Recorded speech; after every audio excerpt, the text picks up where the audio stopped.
Class test 12 এর solution দেখব। এটা পেনাল কোড পার্ট 8 থেকে 13, ধারা 319 থেকে এর আগে এসেছিল 318 পর্যন্ত, এবং 319 মানে হার্ট, আঘাত থেকে শুরু হলো 511, অর্থাৎ এটা শেষ। তার মানে পেনাল কোডের টপ 100 এমসিকিউ আমরা এর মধ্যে পাচ্ছি বলতে গেলে। প্রথমে 50টা, এবার 50টা। এই 100টা পড়লে এখান থেকে কিন্তু ভালো কমন পাওয়ার একটা পসিবিলিটি আছে, ডিরেক্ট কমন অথবা ইনডিরেক্ট কমন। কোনো অপরাধের জন্য সশ্রম কারাদণ্ড প্রদানের সুযোগ নেই, তার মানে এখানে বিনাশ্রম দিতে হবে। অবৈধ বাধা, অবৈধ বাধার বিষয় বলা আছে হচ্ছে 341-এ। তাহলে 341-এ অবৈধ বাধাতে কিন্তু লিখে আছে, সেখানে দেখবেন যে বিনাশ্রম কারাদণ্ড দিতে হবে। সশ্রম অথবা বিনাশ্রম এ কথা কিন্তু লেখা নাই, অবলিক বি নাই, জাস্ট বিনাশ্রম লেখা আছে। তাহলে এই যে খ, গ, ঘ, এই তিনটা কোন সেকশন থেকে আসছে? 342, 323 এবং 326। তো আমি এই সেকশনগুলোও দিয়ে দিয়েছি। এখানে 4টা সেকশন আছে, তার মানে 4টা অপশন, ক, খ, গ, ঘর জন্য 4টা সেকশন। এখন 4টা সেকশন যদি আপনি দেখেন তাহলেই তো বুঝতে পারবেন কোনটা সঠিক উত্তর। স্যার এখানে 341-এর মধ্যে বলা আছে যে অনূর্ধ্ব 1 মাস বিনাশ্রম কারাদণ্ড। হ্যাঁ, বিনাশ্রম বলা কিন্তু আছে স্যার বলে তো এটা উত্তর। কিন্তু স্যার 42-এ তো বলা নাই, 42-এ তো বলা আছে সশ্রম অথবা বিনাশ্রম দুটোটাই। হুম। তারপরে 323-এও তো স্যার সশ্রম বিনাশ্রম, 426-ও হুম। সশ্রম বিনাশ্রম, আলাদা করে শুধু খালি 341 ধারাতে বলা আছে বিনাশ্রম কারাদণ্ড। এখানে লিখেছি সশ্রম না, সশ্রম না মানেই তো বিনাশ্রম। প্রশ্ন বুঝেছেন? আহ কোনো অপরাধের জন্য সশ্রম কারাদণ্ড প্রদানের সুযোগ নেই। তার মানে শুধু বিনাশ্রম দিতে হবে। কি বুঝলেন? হ্যাঁ স্যার, স্যার শুধু বিনাশ্রম না, বিনাশ্রম তো শুধু একটা ধারাতে বলা আছে, 341 ধারাতে। তো উত্তর তো আমি কয় করেছি, 341 তো করেছি। স্যার এখানে যে আবার 342, 323, 426 দিলেন আমি অ্যান্সারের আপনাকে বললাম যে ভাই 4টা ঘর আছে, 4টা ঘরের হ্যাঁ। মধ্যে একটা ঘরের বৃত্ত পূরণ করতে হবে, বাকি 3টা করতে হবে না। কোন 3টা করতে হবে না সেটা সেকশনে বলে দিয়েছি। বুঝতে পেরেছেন? ও ও, মানে ওই 3টা সেকশন করতে হইব না, শুধু হ্যাঁ। 41 করতে হইব না? হ্যাঁ, এখানে আপনাকে সেকশন আমি তো ধরিনি, আমি ধরেছি হচ্ছে অবৈধ বাধা দান, এটা তো বিনাশ্রম বলা আছে, তার মানে এখানে সশ্রম দেওয়ার সুযোগ নেই। এখানে কি সশ্রম হুম। দেওয়ার সুযোগ আছে? তার মানে না না প্রশ্ন না, কি এখানে তো চেয়েছে? সশ্রম কারাদণ্ড প্রদানের সুযোগ নেই, তার মানে হুম, বিনাশ্রমই দিতে হবে। সেটা কোথায়? অবৈধ বাধা বিনাশ দানে। তার মানে উত্তর ক। এখন আপনার খ। কথা হলো তাহলে 341-ই রাখতেন, 342, 323 এবং 326, এই যে বাকি 3টা সেকশন এখানে কেন দিয়ে দিয়েছেন? এটা কেন দিয়েছি আপনার বোঝাটা আরো স্পষ্ট করার জন্য, যে কেন এই 3টা উত্তর হলো না সেটার জন্য। কারণ এই 3টার মধ্যে ও সশ্রম অথবা বিনাশ্রম কথাটা উল্লেখ আছে তাই। ও আচ্ছা আচ্ছা, ঠিক আছে স্যার, এখন ক্লিয়ার। কামরুজ্জামান ভাই, বুঝেছেন প্রশ্ন? জি স্যার, আমি বুঝতে পেরেছি স্যার। ওনার কনফিউশন কেন হয়েছিল সেটা বুঝেছেন? জি জি, উনি বলতে চাচ্ছে যে স্যার এই এক্সট্রা সেকশন গুলো কেন দেওয়া, কিন্তু এই সেকশন গুলো আপনি এই কারণে দিয়েছেন যে এইগুলোতে সশ্রম অথবা বিনাশ্রম আছে, কিন্তু শুধু 341-এ শুধুমাত্র বিনাশ্রম। তার মানে ব্যাখ্যাটাকে আরো স্পষ্ট করার জন্য, জি জি জি জি স্যার। যে এগুলো ভালো কেন, হয়েছে। এগুলো উত্তর হলো না কেন, ওই সেকশনগুলো দেখলে আপনি টের পাবেন। বুঝতে পেরেছেন? জি জি জি জি অন্য স্যার। অন্য যারা লাইনে নেই, অন্য কারো প্রশ্ন থাকলে হাত উত্তোলন করেন, প্রশ্ন করেন। আপনাদের ব্যাখ্যা দেওয়ার জন্য তো আসছি, আপনাদের পড়ার জন্য বারবার বলেছি, নোটিশ দিয়েছি যে আপনারা একটু দেখেন প্রশ্নগুলো, আবার নতুন করে প্রশ্নগুলো, এই ক্লাস টেস্টের সলিউশনগুলো আমি আবার শেয়ারও করেছি। আমি যখন প্রশ্নের সলিউশন শেয়ার করব, প্রশ্ন শেয়ার করবো, সেগুলো সঙ্গে সঙ্গে ডাউনলোড করে ফোন বা কম্পিউটারে আলাদা ফোল্ডার করে রেখে দিবেন। আর নিজস্ব প্রিন্টার থাকলে প্রিন্ট করেও রাখতে পারেন, সবচেয়ে ভালো হয় প্রিন্ট করে রাখলে। এগুলো কিন্তু আমি শেষে ফাইনাল টাচ নোটে কিন্তু এগুলো আবার থাকবে। ফাইনাল টাচ নোটে এই সব প্রশ্নই কিন্তু থাকবে, মানে ক্লাস টেস্টের প্রশ্নগুলো কিন্তু ফাইনাল টাচে থাকে। 354 ধারার বিষয়বস্তু কি? 354 ধারাতে কি আছে? শ্লীলতা হানির অভিপ্রায়ে নারীর প্রতি আক্রমণের শাস্তি। আক্রমণের শাস্তি, তার মানে মূল বক্তব্য হচ্ছে কি আক্রমণের শাস্তি। আক্রমণ করেছে, কাজ কি করেছে? আক্রমণ। কিন্তু আক্রমণ করার উদ্দেশ্য কি? শ্লীলতা হানি করবে। মহিলাটাকে বিবস্ত্র করবে, বেজ্জত করবে। তারপরে শ্লীলতাহানির অভিপ্রায়ে নারীর প্রতি অপরাধমূলক বল প্রয়োগের শাস্তি, ক এবং গ, এই দুটো বলা হচ্ছে। আর আরেকটা যেটা স্যার বলা এই হয়েছে, প্রশ্নটাও আরেকটা স্যার এই যেটা, প্রশ্নটাও খুব ভালো করে না পড়লে এখানেও মুশকিল স্যার। হ্যাঁ, এটা একটা ফাঁদের প্রশ্ন, আমুল স্যার এই ফাঁদে পড়েছি স্যার। নারীর শ্লীলতাহানির শাস্তি, তো অনেকে এটা শ্লীলতাহানির শাস্তি দিবে। জি 354 ধারা শ্লীলতাহানি নাই। শ্লীলতাহানি আছে হচ্ছে ইপটিজিং, শেষের দিকে আছে, ঠিক আছে, পাঁচশো জি আট স্যার, নয়ের দিকে আছে। তো 509 শ্লীলতাহানি, স্যার। তো শ্লীলতাহানি 509 আছে। তো এটা কিন্তু শ্লীলতাহানি না, 354 এটা কিন্তু কোন পাঠের অংশ? এটা হচ্ছে আক্রমণ এবং বল প্রয়োগের অংশ, তাই না? জি জি জি তো জি আক্রমণ এবং বল প্রয়োগ দেখবেন যে 354 ধারার আগে কি, 354 ধারা তারপরে লেখা আছে শ্লীলতাহানির, নারীর বা স্ত্রীলোকের শ্লীলতাহানির উদ্দেশ্যে নারীর প্রতি আক্রমণ অথবা বল প্রয়োগের শাস্তি, কথা লেখা নাই অথবা। জি জি জি জি এই কারণে ক এবং গ উভয়ই সঠিক, তার মানে ঘ জি সঠিক উত্তর। তার বল প্রয়োগ করতে হবে কোনটা? ঘ। জি কারণ ঘয়ে ক এবং গ দুইটাকেই লিগালাইজ করছে বা সঠিক বলছে, তাই এখানে উত্তর করতে, বল পূরণ করতে হবে কি? ঘ। বুঝতে পেরেছেন? জি স্যার।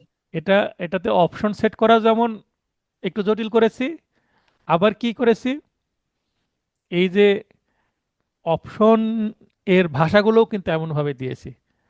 তবে আপনাদের একটু কৌশল শেখাই, আমি কিন্তু প্যাটার্ন বিশ্লেষণে প্রথম দিকে বলেছিলাম, প্রথম ক্লাসে বা দ্বিতীয় ক্লাসে মেবি, নোটের প্রথম দিকে প্যাটার্ন বিশ্লেষণ, সেখানে উভয় অপশনে যদি উভয় থাকে, উভয় বা ক খ এরকম দুই বা ততোধিক অপশন সঠিক, এই ধরনের যদি তথ্য থাকে, যেমন এখানে ঘয় কি লেখা আছে, ক গ, ক গ অর্থ ক গ সঠিক, তাই না? এটা বোঝাচ্ছে।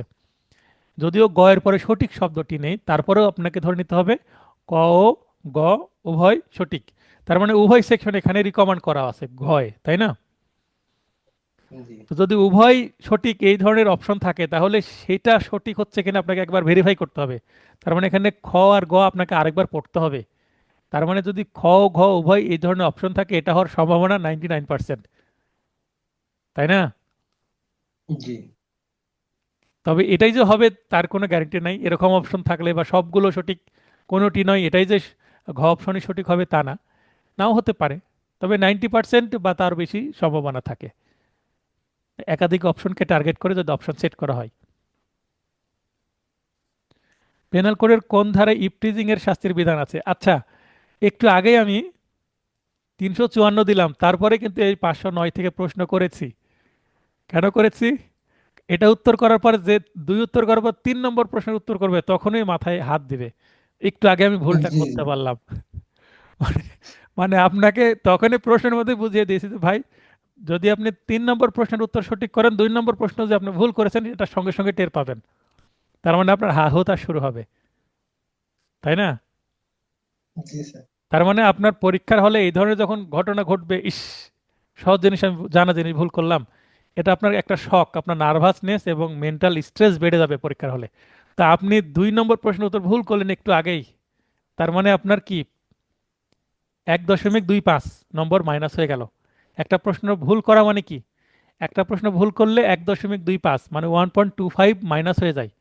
এটার অর্থ বুঝতে পারলেন কি বলছি? স্যার 1.25 নাকি স্যার 0.25 স্যার? আপনি যদি 2 নম্বর প্রশ্ন মানে একটা প্রশ্নের উত্তর যদি ভুল করেন, তাহলে আপনার নম্বর 1.25 মানে 1 টাকা 25 পয়সা বাদ যায়, এরকম যদি পয়সায় বলি। আচ্ছা আচ্ছা। কিভাবে? জি আপনি 2 নম্বর প্রশ্নের উত্তর যদি সঠিক হতো, তাহলে 1.1 নম্বর পেতেন না আপনি? জি 1 নম্বর পেতাম। এখন আপনি ভুল হলো মানে কি, ওই 1 নম্বরটা বাদ গেল, সাথে আবার অন্য জি জায়গা জি থেকে জি 0.25 বাদ গেল। তার মানে জি যদি জি অন্যভাবে চিন্তা করি, একটা প্রশ্নের উত্তর ভুল হওয়া মানে কিন্তু 1.25 বাদ যাওয়া ঠিক প্রকৃতপক্ষে। ঠিক। বুঝতে পারছেন জি তাহলে নেগেটিভ মার্কিং কত ভয়াবহ, বুঝতে পারছেন? জি স্যার। তো একটা ভুল হলে মানে 0.25 নেগেটিভ মার্কিং হয়, কর্তন করা হবে প্রাপ্ত নম্বর থেকে। কিন্তু প্রকৃতপক্ষে যেটা ভুল হলো ওটার জন্য 1 নম্বর পেতাম, ওটাও তো আমার লস হলো, তাই না? জি তাহলে সহজ জিনিস ভুল করলে 1.25 আমার প্রাপ্তি থেকে মানে আমার লস হয়ে গেল। এটা চিন্তা করলে কিন্তু নেগেটিভ মার্কিং কন্ট্রোল করা যাবে। এবং পরীক্ষায় যখন আমি রিভিশন ক্লাস শুরু করব, আমি দেখবেন যে রেজাল্ট শিটে 3 কালি ব্যবহার করি। যে ফার্স্ট হয় তার জন্য গ্রিন, যে সেকেন্ড হয় তার জন্য ব্লু, যে থার্ড হয় তার জন্য ইয়েলো। 3টা কালি ইউজ করি না, রং জি হাইলাইট করে দিই যে এরা ফার্স্ট সেকেন্ড থার্ড হয়েছে। আমি জি রিভিশন ক্লাসে আরেকটা রেড কালার ইউজ করি। কাদের জন্য রেড কালার ইউজ করি? যাদের নম্বর অনেক নিচে চলে আসে তাদেরকে লজ্জা দেওয়ার জন্য। আরেকটা করি যাদের নেগেটিভ মার্কিং 10-এর উপরে চলে যায়, মানে ভুল সংখ্যা 10-এর উপরে চলে গেলে আমি রেড হাইলাইটেড করে দেবো। সে ফার্স্ট হলেও তাকে রেড করে দেবো, কারণ 10-এর বেশি ভুল করাই যাবে না। নেগেটিভ কন্ট্রোল করতে হবে, ভুল কন্ট্রোল করতে হবে। মানে আপনি 50 পরীক্ষা দিচ্ছেন, 50-এর মধ্যে আপনি 20টা ভালোভাবে পারছেন, ওই 20টা উত্তর করেন, 30টা ছেড়ে দেন। আপনার ভুল হোক 2টা, তাও আপনার ভালো হয়েছে আমি ধরে নেব। কিন্তু আপনি 50টার মধ্যে 25টা পারলেন আর 25টা ভুল করলেন, আপনার পরীক্ষা অনেক খারাপ হয়েছে আমি ধরে নেব। তার মানে 25টা খারাপ হওয়ার অর্থ আপনি সুযোগ নিচ্ছেন, না জানা জিনিসও চান্স নিচ্ছেন, হয় কিনা? যদি লাইগা যায় লটারির মতন। জি ভাই আমার ক্লাস জি টেস্টে জি যদি লাইগা যায় চান্স নেবেন না। আপনি যেটা পারেন বুঝেন সেটা উত্তর করবেন, যেটা বুঝেন না সেটা টাচ করবেন না। তাহলে আমি বুঝতে পারবো এই ব্যক্তিটার দুর্বলতা কোথায়। মনে করেন আপনি পড়লেন অল্প, চান্স নিলেন, নম্বর ভালো পেলেন, আমি তো ধরে নেব এই ব্যক্তির পারফরমেন্স ভালো, তাহলে আপনাকে এক্সট্রা কেয়ার ব্যাচে আমি নিব না, রিভিশন ব্যাচে যাই। কিন্তু রিভিশন ব্যাচের আগে আমি এক্সট্রা কেয়ার, যেমন আমি লিখিত নোটের কারণে আপনাদের খাতা দেখতে পাচ্ছি না, তাই এই রেজাল্ট দিচ্ছে না। যখন রেজাল্ট আমি কন্টিনিউয়াস দেওয়া শুরু করব, জানুয়ারি থেকে আমি এক্সট্রা কেয়ার আরেকটা ব্যাচ শুরু করব। এক্সট্রা কেয়ার ব্যাচের জন্য আলাদা পেমেন্ট লাগে না। আমি কিছু ব্যক্তিদেরকে একটা সিক্রেট গ্রুপ করি, আলাদা আমি হেল্প করি। কাদেরকে? যারা একটু দুর্বল স্টুডেন্ট, পিছনে পড়ে আছে। তো কাদেরকে আমি হেল্প করব? যারা নম্বর কম পাবে, যাদের নেগেটিভ মার্কিং বেশি হবে, তাদেরকে কিন্তু আমি ওই গ্রুপে নিব না। আমি শর্ত দিয়ে দেবো ওই গ্রুপের। মানে নেগেটিভ মার্কিং বেশি মানে বেশি ভুল করছে, তার মানে সে পড়েও না, আন্দাজে শুধু পূরণ করে, তাদেরকে নিব না। আপনি পড়েন, পড়ার পর অল্প ভুল করেন, অল্প পূরণ করেন, 10টা পূরণ করেছেন, একটাও ভুল নাই, আপনি ওই গ্রুপে চান্স পাবেন। কারণ আপনি দুর্বল, কোনো জায়গায় সমস্যা, আপনি পড়া বুঝতে পারছেন না। কিন্তু আপনি অনেক ভুল করছেন, তার মানে আপনি নিজেই কোনটা পারেন কোনটা পারেন না নিজেই জানেন না, আপনাকে আমি হেল্প করতে পারবো না। আমার কথা বুঝতে পারলেন? জি জি জি স্যার তার মানে আপনি যদি মনে করেন যে বাসায় বসে পরীক্ষা দিচ্ছেন, আপনি দেখে লিখছেন না না দেখে লিখছেন, আমি কি দেখতে যাচ্ছি? জি আপনি যদি একটা প্রশ্ন যদি একটু নোটটা খোলেন বা বইটা খুলে উত্তর দেন, আপনি নিজের সাথে নিজে প্রতারণা করছেন, অসৎ উপায় অবলম্বন করে, নকল করে, তাই না?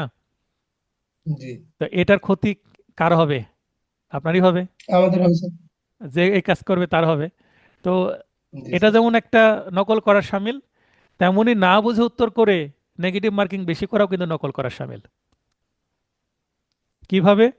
মনে করেন এই যে 2 নম্বর প্রশ্ন, 2 নম্বর প্রশ্নের উত্তর দেখবেন ঘ দেওয়া আছে, তো আপনি দেখলেন উভয় প্রশ্ন, আমি আজকে বলে দিলাম যে যেখানে উভয় থাকবে বা সবগুলো বা কোনোটি নয়, সেটা হওয়ার সম্ভাবনা বেশি। তো যেমন এখানে দেখেন ঘ হচ্ছে তাদের সবাইকে, এখানে আছে। তো এই ঘ আপনি দেখলেন, বুঝতে পারলেন না, আন্দাজে ঘ উত্তর করে দিলেন, আপনার সঠিক হয়ে গেল।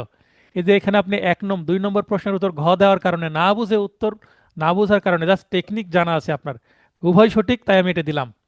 তো ঘ উত্তর দিয়ে আপনার এটা 1 নম্বর পেলেন।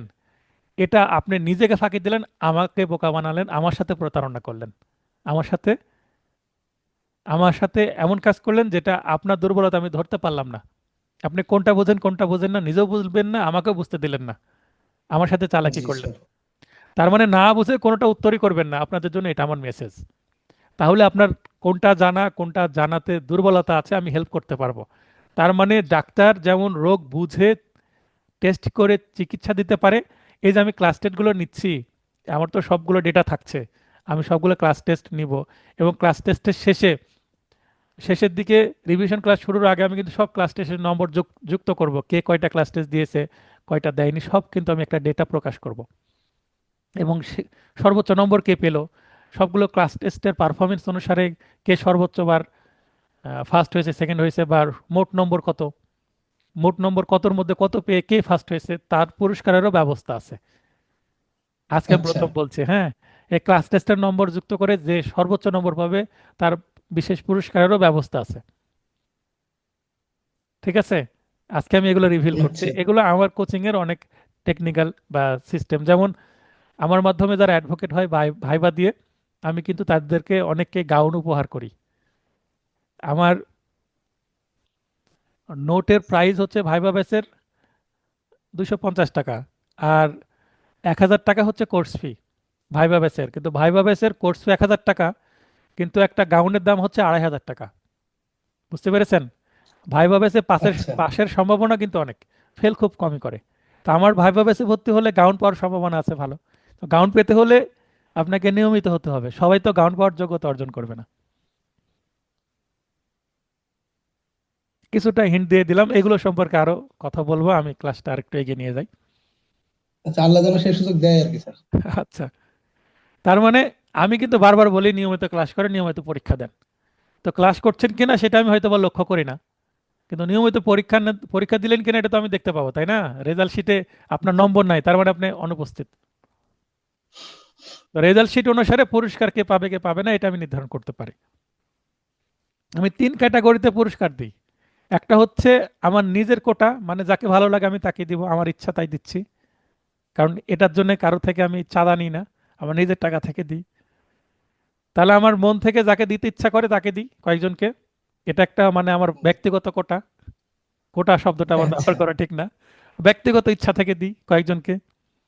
তারপরে যারা নিয়মিত পরীক্ষা দেয়, ভালো পারফরমেন্স করে তাদেরকে দিই। এবং যারা আমার এমসিকিউ রিটেন ভাইবা 3 ব্যাচে ভর্তি হয়েছে তাদেরকে অবশ্যই দেওয়ার চেষ্টা করি। অনেকে আছে যে শুধু ভাইবা ব্যাচে ভর্তি হয়েছে, তো 1000 টাকা দিয়ে ভর্তি হলো, তাদের পিছনে 2500 টাকা একটা গাউন দিয়ে দেওয়া, এটা তো একটা ভালো ডিল না, তাই না? জি জি জি তো যারা এমসিকিউ রিটেন ভাইবা 3টা কোর্সে ভর্তি হয়, তার মানে একটা ভালো অ্যামাউন্ট আমাকে তারা দেয়, এবং এটা থেকে তখন 2500 টাকা দিতে কষ্ট হয় না। মানে জি যৌক্তিক জি। সিদ্ধান্ত নিতে হবে, তো অ্যাডভোকেট মানুষ কৌশলী হতে হবে, তাই না? না না, ঠিক আছে স্যার, ঠিক আছে।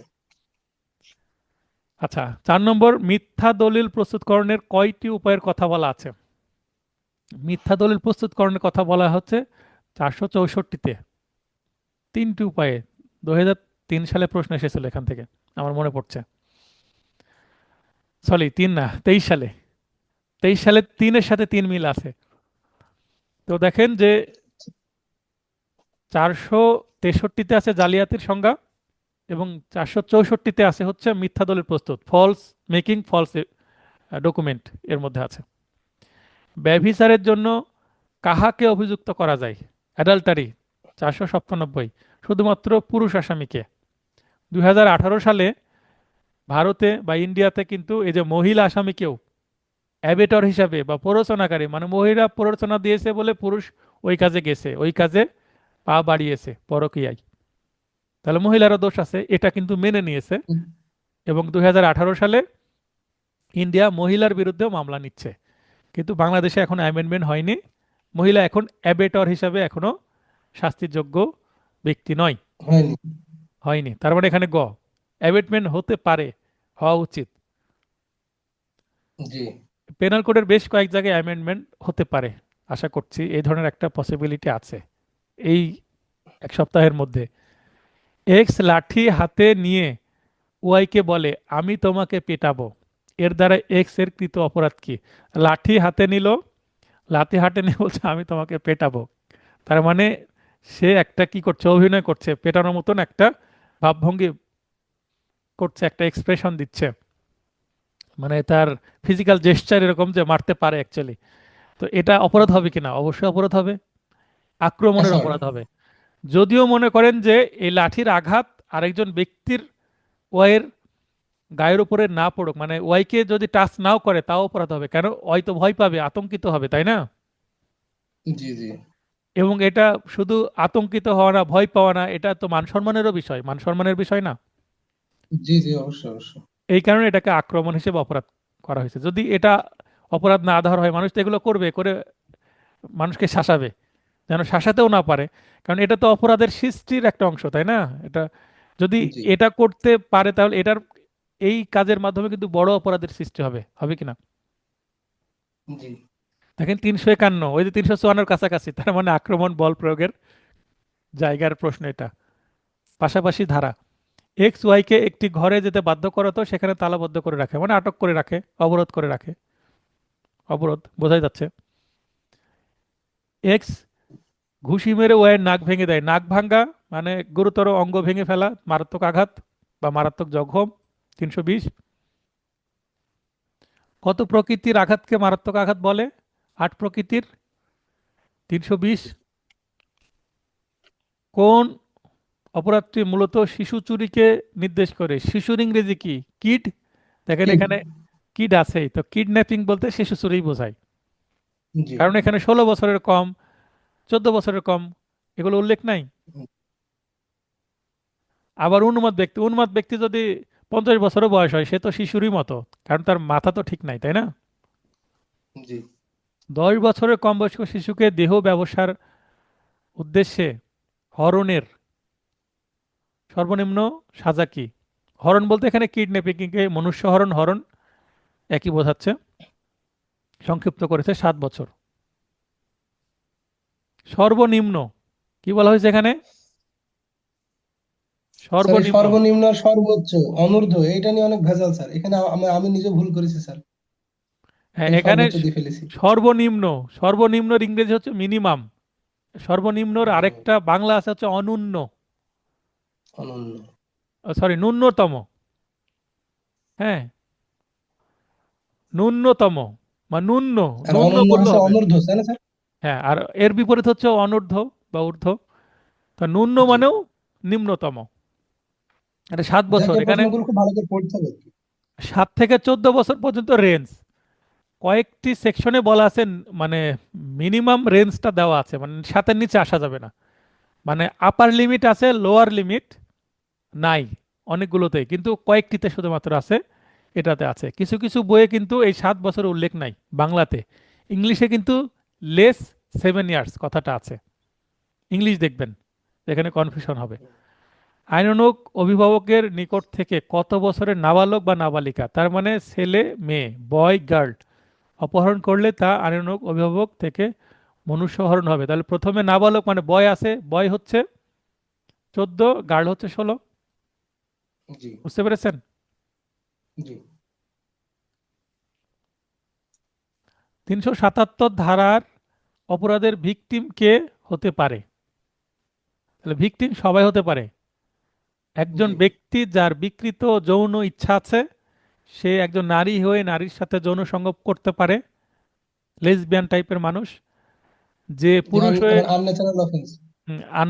আনন্যাচারাল বা নারী হয়ে কোনো পশুর সাথে, বা পুরুষ হয়ে পুরুষের সাথে, বা পুরুষ কোনো পশুর সাথে, অথবা এখানে যেটা বলা হচ্ছে, তার মানে এখানে নারী পুরুষ পশু যে কেউ এই 377 ধারার আনন্যাচারাল যে অফেন্সের শিকার হতে পারে। তার মানে এখানে সবাই ভিক্টিম হতে ভিকটিম পারে। হতে পারে। এই জি প্রশ্নটা কখনো আসেনি, আপনাদের বোঝার স্বার্থে আমি দিয়েছি। বাস্তবে এই ধরনের যদি হয়, বাস্তবে কিন্তু আপনার সমকামিতার জন্য কোনো সেকশন নাই, কোনো আইনই নাই বাংলাদেশে। একমাত্র আইন পেনাল কোডে 377, সমকামিতার জন্য এই ধারায় মামলা হবে। ধর্ষণ অপরাধ সংগঠনের উপাদান হলো কয়টি? 5টি। এই যে জি 5 শব্দটা আছে, আবার 375-এর শেষেও 5 আছে। পেনাল কোডের 329 ধারার বিষয়বস্তু কি? 329 ধারায় বলা হচ্ছে গুরুতর আঘাতের শাস্তি। কিন্তু এখানে বলপূর্বক সম্পত্তি ছিনিয়ে নেওয়া বা অবৈধ কাজ করতে বাধ্য করা, এই শব্দগুলো কিন্তু আছে। কিন্তু মূল জায়গাটা কি? শেষে বলা আছে আঘাতের শাস্তি। তার মানে মূল অপরাধটা হবে আঘাত। কিন্তু কি কারণ, কিসের জন্য আঘাত করছে, উদ্দেশ্য কি, মোটিভটা কি? মোটিভ হচ্ছে এক্সটর্শন। এক্সটর্শন করতে গিয়ে যদি গুরুতর আঘাত করে, টাকা দিয়ে দিল না, উত্তম মাধ্যম পিটালো, হচ্ছে না বাংলাদেশে মব সৃষ্টি করছে, চাঁদা চাইতে যাচ্ছে, জি চাঁদা দিচ্ছে না, জি পিটিয়ে জি মেরে ফেলছে। তো পিটিয়ে গুরুতর আঘাত করতে পারে, তাই না? টাকা চাইলো 5 লাখ টাকা, দিতে পারলো না, গুরুতর আঘাত করলো। তাহলে অপরাধটা কি করলো? গুরুতর আঘাত। টাকা তো পাইনি, টাকা পেলে তো চাঁদাবাজি বা এক্সটর্শন হতো। তাহলে 329 এক্সটর্শন নয়। এক্সটর্শন হতে হলে কত হতে হবে? 380-এর উপরে যেতে হবে, তাই না? 383, 84 এগুলোতে যেতে হবে, তাই না? এক্সটর্শনের সেকশনগুলো কোথায় আছে? 383 84 এগুলোতে আছে না? জি স্যার। আর গুরুতর আঘাত কোথায় আছে? গুরুতর আঘাত শুরু হয়েছে ওই যে 300, আপনার 320। 25 26, 325 26 27 28 29, এগুলোতে 338 পর্যন্ত এগুলো আছে আঘাতের শাস্তি, তাই না? শাস্তি। জি হ্যাঁ, শাস্তি, গুরুতর আঘাত। গুরুতর আঘাতের শাস্তি, তার মানে হার সংক্রান্ত বিধানগুলো কোথায় আছে? 319 থেকে 338-এ। তার মানে আপনি যদি জি বিন্যাসটা ভালোভাবে বোঝেন তাহলে কিন্তু এগুলো প্রশ্ন উত্তর করা কি সহজ। ধারাভিত্তিক প্রশ্ন উত্তরের প্রবলেম হবে না তখন। বোঝাই যাচ্ছে যে এগুলো তো সেকশন 329 মানে তো আপনার 329 দেখলেই বুঝতে পারেন গুরুতর আঘাত এটা, বা আঘাত, কারণ আঘাতের সেকশনের আশপাশে আছে 319। ছিনিয়ে নেওয়া মানে এক্সটর্শন, এক্সটর্শন কোথায়? 383 পরে যেতে হবে। অবৈধ কাজ করতে বাধ্য করা, এটা তো 329-এর আশেপাশে নাই। ঠিক আছে, কিন্তু ওই যে সেকশন পড়তে গেলে সেকশনের প্রথমে আছে যে এই শব্দগুলো, তাই কনফিউশন হবে। অন্যের প্ররোচনার ফলে স্বেচ্ছায়, খকে বাঁশ দিয়ে গুরুতর আঘাত প্রদান করে, গুরুতর আঘাত করেছে বাঁশ দিয়ে। ক এর সর্বোচ্চ শাস্তি কি হতে পারে? 335 আছে এটা, 4 বছর।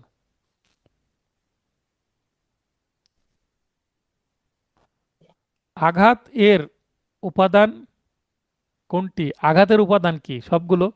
দৈহিক যন্ত্রণা দেওয়া, দৈহিক যন্ত্রণার ইংরেজি কি হবে? পেন, ফিজিক্যাল পেন, ব্যথা পাবে এবং ব্যথা কিছুক্ষণ থাকবে। মানুষকে মারলে, আঘাত করলে ব্যথা লাগবে না? জি জি যদি প্যারালাইজড মানুষ হয় তাহলে ভিন্ন কথা। তার যদি প্যারালাইজ না হয়, অর্থাৎ স্নায়ুতন্ত্র যদি কাজ করে, তাহলে আঘাত করলে কি ব্যথা লাগবে? তাহলে ব্যথা মানে যন্ত্রণা। ব্যাধি প্রদান, তার মানে আঘাত করলো, এটার আঘাতের কারণে মানুষ রোগে ভুগতে পারে। আপনার যদি কেটে যায়, কেটে গেলে সেখানে সংক্রমণ হতে পারে না, ব্যাধি হতে পারে না, ঘা হতে পারে, জি ক্ষত হতে পারে। জি বৈকল্য ঘটনা, তার মানে কারো যদি আঙ্গুল কেটে ফেলে, হাত কেটে ফেলে, সে বিকলাঙ্গ হয়ে গেল না? বৈকল্য মানে বিকলাঙ্গ, তার মানে ফিজিক্যালি চ্যালেঞ্জড হয়ে গেল সে। ফিজিক্যালি চ্যালেঞ্জ মানে তো বিকলাঙ্গ ব্যক্তি, তাই না? জি। তাহলে এগুলো সবগুলো সঠিক। উত্তর হবে কি? ঘ, সবগুলো। এই যে সবগুলো। সবগুলো আছে, সবগুলো যখন দেখবেন তখন আবার বাকি তিনটা সেকশন, তিনটা অপশন আপনাকে পড়তে হবে, যে আসলে দেখি তো সবগুলো হচ্ছে কিনা।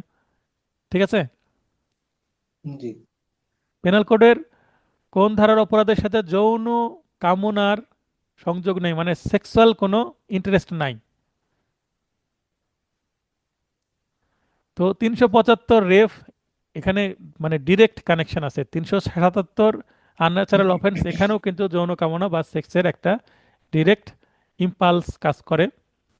তারপরে 497 কি?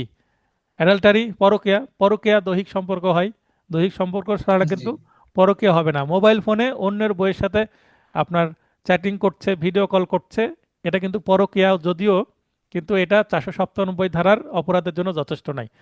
তার মানে তাদের মধ্যে ফিজিক্যাল সম্পর্ক, যৌন সম্পর্ক তৈরি হতে হবে, না হলে কিন্তু 497 দ্বারা হবে না। বুঝতে পারলেন? জি। তো শুধু প্রেম করলে সেটা পরকীয়া হয় না। পরকীয়া মানে আরো, আচ্ছা। আরো গভীর, আরো জি গুরুতর। তাহলে এখানে দেখেন যে 354 ধারে ওই যে আক্রমণ করা, আক্রমণের সাথে যৌন কামনার সম্পর্ক আছে। শ্লীলতাহানি, শ্লীলতাহানির উদ্দেশ্যে যে বল প্রয়োগ, নারীর আক্রমণ। শ্লীলতাহানির উদ্দেশ্যে আক্রমণ বা বল প্রয়োগ, সেক্ষেত্রে সেটা যৌন কামনার সাথে কানেকশন নাই। এই প্রশ্নটা কিন্তু আমার বানানো রিসার্চের জায়গা। আমি যদি গবেষণা না করে এই ধরনের প্রশ্ন তৈরি করাই যাবে না।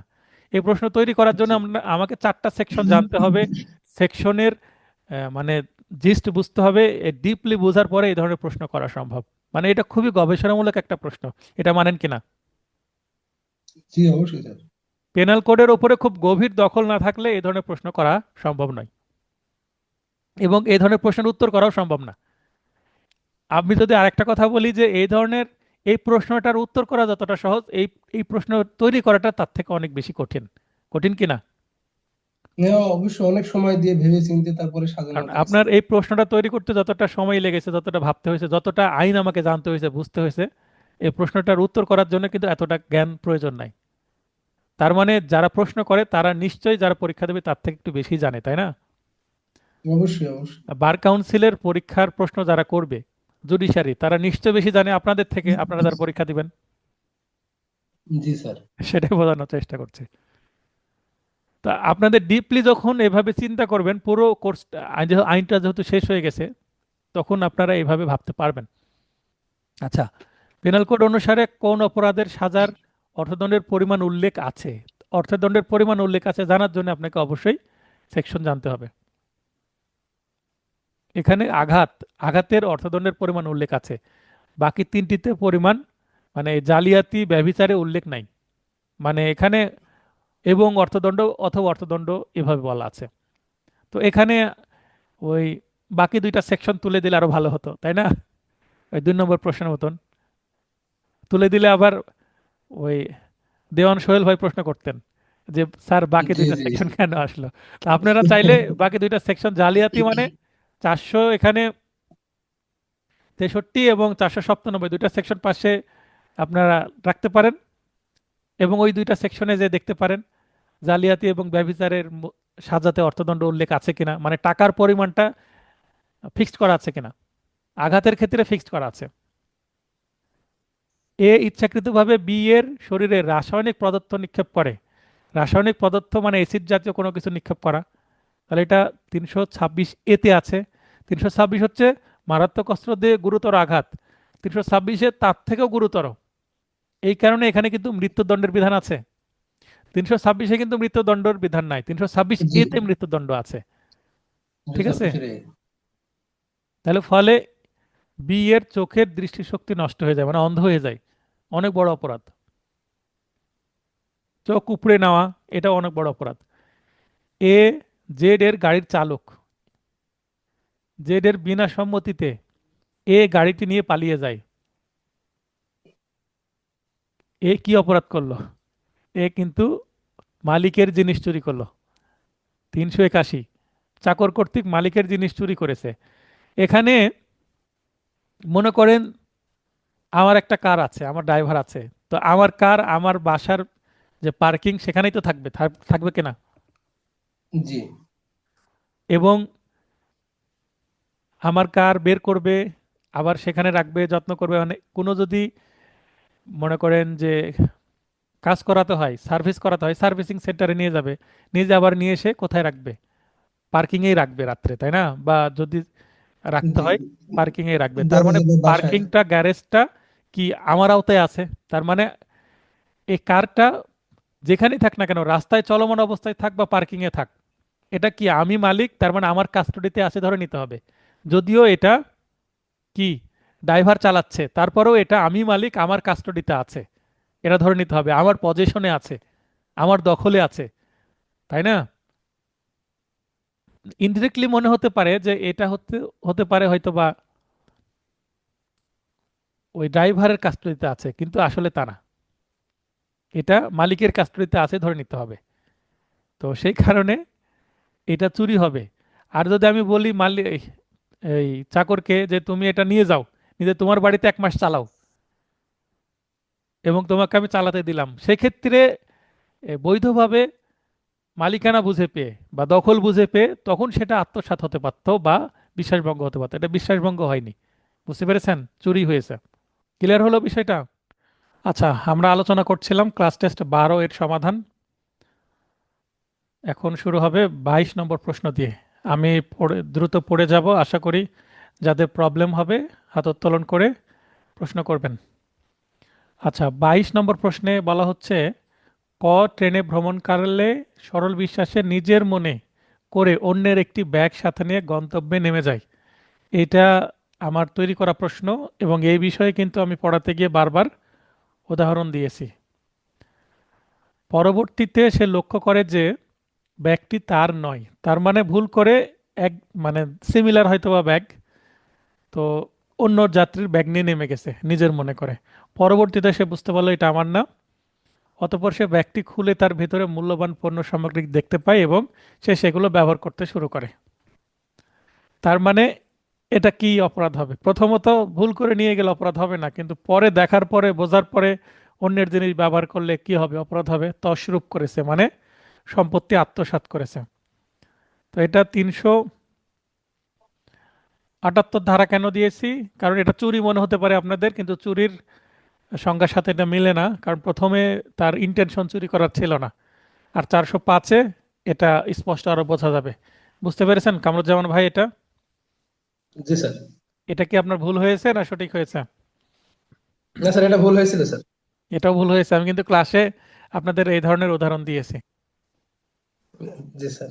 আচ্ছা। ওই যে সে স্যার, ওই যে সেগুলো সে ব্যবহার শুরু করে, হুম। এইটা স্যার ওইভাবে আর খেয়াল করা হয়নি, প্রশ্নটা ভেবেছি খুবই কমন, যদি কোনো অপরাধ করেনি এইটা মেরে দিছি স্যার।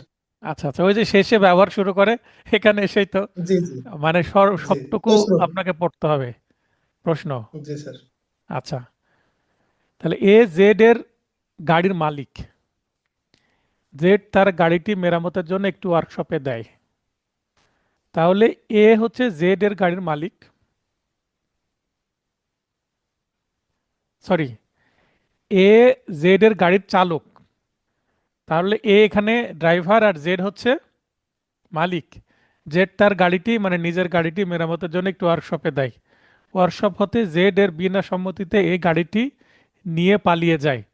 তার মানে ওয়ার্কশপে যখন দিল তখন ওয়ার্কশপের দায়িত্বে ছিল, এখন এর অপরাধ এখানে কি হবে? এখানে চুরি হবে, কারণ এখানে মালিকের পজেশন যেটা জেডের কাছে নাই ঠিকই, কিন্তু জেড ওয়ার্কশপে দিয়েছে, ওয়ার্কশপ থেকে আবার বিনা সম্মতিতে নিয়ে গেছে। তার মানে এখানে যদি এই মালিক জেড যদি এ কে গাড়িটা দিয়ে বলতো আপনার বাসায় নিয়ে যেয়ে রাখেন, কালকে সকালে চলে আসবেন, তার মানে ট্রান্সফারটা অর্থাৎ গাড়ির পজিশনটা মালিকের হাত থেকে চালকের হাতে কিন্তু বৈধভাবে যায়নি, চালক বরং ওয়ার্কশপ থেকে চুরি করে নিয়ে গেছে। বোঝা গেছে? জি কারো কনফিউশন থাকলে প্রশ্ন জি করতে পারেন। জি। ঠিক আছে এখন স্যার। মালিকের পার্কিং থেকেও যদি নিয়ে যায় তাও চুরি হবে, মালিকের বাসার, অথবা মালিক যদি চালককে বলে যে ঠিক আছে এটা আপনি নিয়ে যান, এটা মেরামত করে তারপরে নিয়ে আসবেন। এখানে ওয়ার্কশপে যদি চালক নিজে নিয়ে যেত গাড়িটা, ওয়ার্কশপে নিজে নিয়ে গেলে তাহলে হয়তো আবার চুরি ছাড়া অপরাধমূলক বিশ্বাসভঙ্গের একটা পসিবিলিটি ছিল, তারপরেও পুরো ফ্যাক্ট বোঝার পরে। কিন্তু এখানে গাড়িটা কিন্তু ওয়ার্কশপে মালিক দিয়েছে, চালক দেয়নি, তার মানে এখানে মালিক তার গাড়িটা কিন্তু চালকের হাতে একবারও বুঝিয়ে দেয়নি, মানে ট্রান্সফার অফ প্রপার্টি লিগ্যালি হয়নি, ইলিগ্যালি হয়েছে। বোঝা গেছে? জি স্যার, আর মালিক যদি স্যার এটা বলতো যে আচ্ছা তোমার বাসা নিয়ে যাও, আগামীকালকে নিয়ে এসো, তখন যদি ওই ড্রাইভার যদি না নিয়ে আসতো, সেক্ষেত্রে হয়তো অপরাধমূলক বিশ্বাস ভঙ্গ হ্যাঁ, হতো, তাই না স্যার? ডেফিনেটলি অপরাধমূলক বিশ্বাসভঙ্গ হতো তখন। তার মানে ট্রান্সফারটা জি কি ওয়েতে হয়েছে, লিগ্যালি না জি ইলিগ্যালি? এখানে জি ইলিগ্যালি হয়েছে, চুরি করে নিয়ে গেছে। জি জি স্যার। রাস্তায় একটি মোটর সাইকেল স্ট্যান্ড করা অবস্থা দেখতে পায়, মনে করেন অনেক সময় একজন চালক যেতে যেতে তার প্রাকৃতিক কাজ করার প্রয়োজন হতে পারে, বা মোবাইল ফোনে কল এসেছে, সে স্ট্যান্ড করে একটু কথা বলতে বলতে আশপাশে থাকতে পারে, তাই না? এখন জি মোটরসাইকেল স্ট্যান্ড করা অবস্থায় থাকা এক জিনিস, আর মোটরসাইকেল মনে করেন যে রাস্তার ধারে পড়ে আছে, হ্যাঁ, রাস্তার ধারে পড়ে আছে বা কেউ আড়াল করে রেখেছে, সেটা আরেক জিনিস। ঠিক আছে? তো যেহেতু স্ট্যান্ড করা আছে, এটার অর্থ হচ্ছে এই মোটরসাইকেলটা কি হয়নি, হারিয়ে যায়নি। স্ট্যান্ড করে থাকলে মোটরসাইকেল হারিয়ে গেছে কি বলবো? না। মোটরসাইকেল হারানোর মতো ছোট তো আর জিনিস না, এটা তো চোখে পড়বে। জি মোটরসাইকেল জি সাধারণত হারায় না।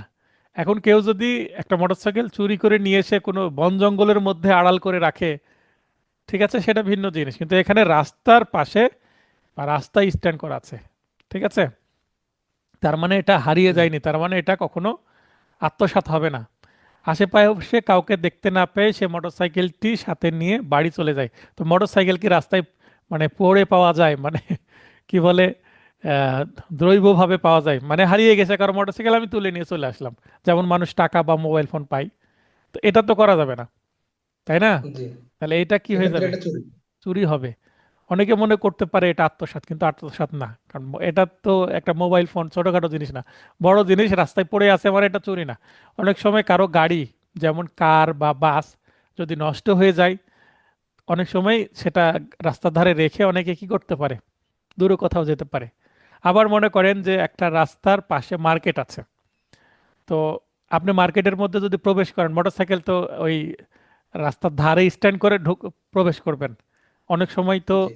সেখানে যদি মোটরসাইকেল বা গাড়ি রাখার পার্কিং এর ব্যবস্থা পার্কিং না থাকে। ব্যবস্থা না থাকে, বা আপনার গ্যারেজ না থাকে, স্ট্যান্ড করার জন্য। আর রাস্তার ধারে অনেকে মোটরসাইকেল রাখে, কার রাখে, তাই না, রেখে ছোটখাটো শপিং সেরে চলে আসে।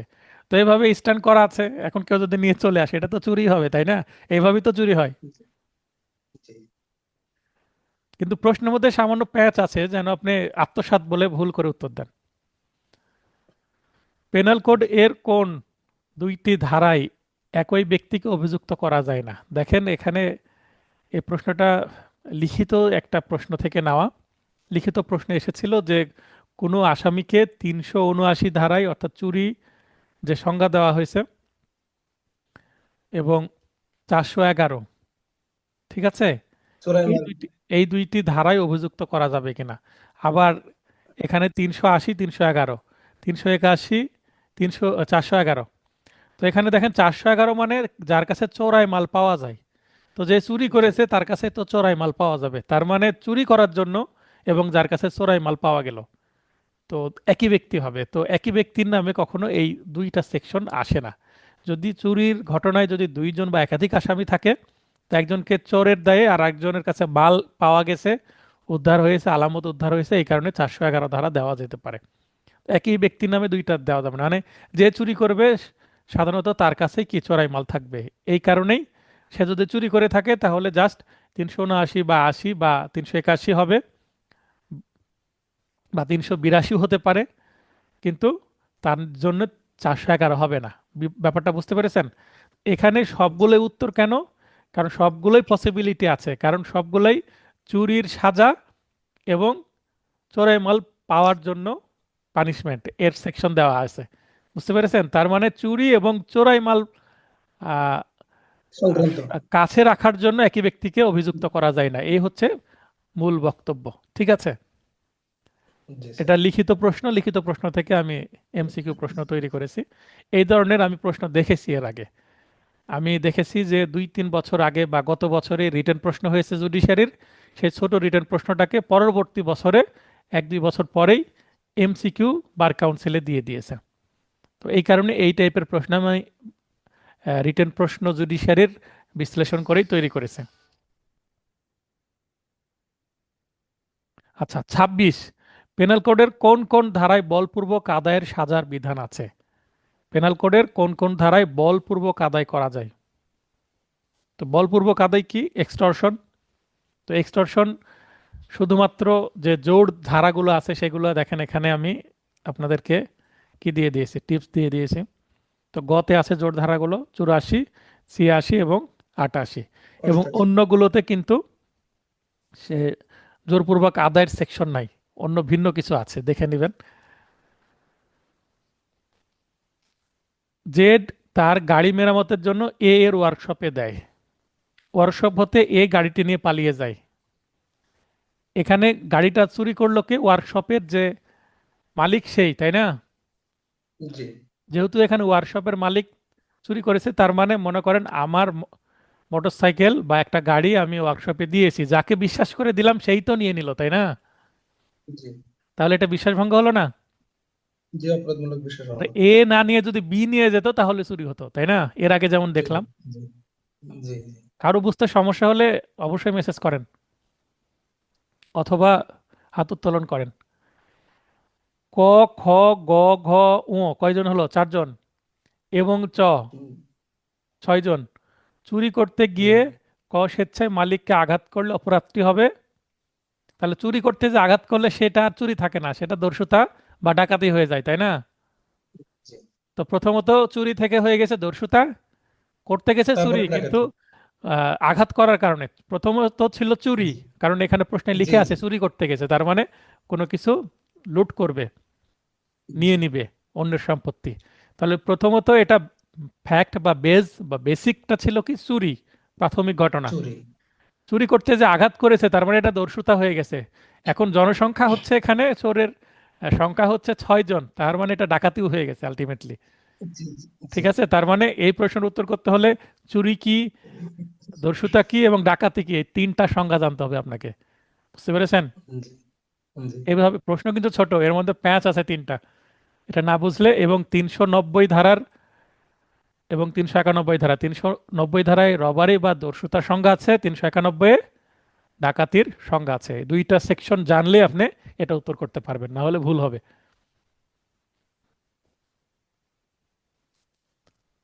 পেনাল কোডের কোন ধারায় খুনসহ ডাকাতির সাজার বিধান আছে? তো এটা হচ্ছে 396। এই যে 302 ধারা আসবে না, এ নিয়ে কিন্তু ক্লাসে বিস্তর আলোচনা হয়েছে, তাই না? জি জি জি স্যার। একটা ইংরেজি প্রশ্ন করেছি। এ- এবং এটার শাস্তি স্যার মৃত্যুদণ্ড হয়, এটা সহজে মনে রাখা সম্ভব আর কি। হ্যাঁ, সম্ভব।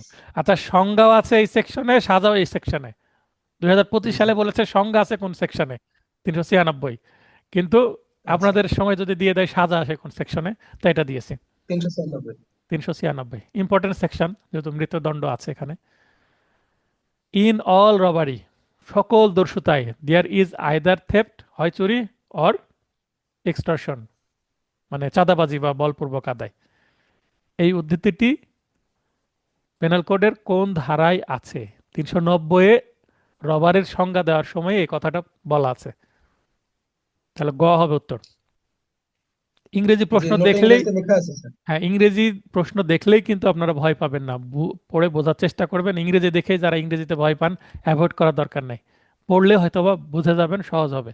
প্রশ্নটা পড়বেন, অপশনগুলো দেখবেন, তারপরে ডিসিশন নেবেন যে উত্তর করবেন কিনা।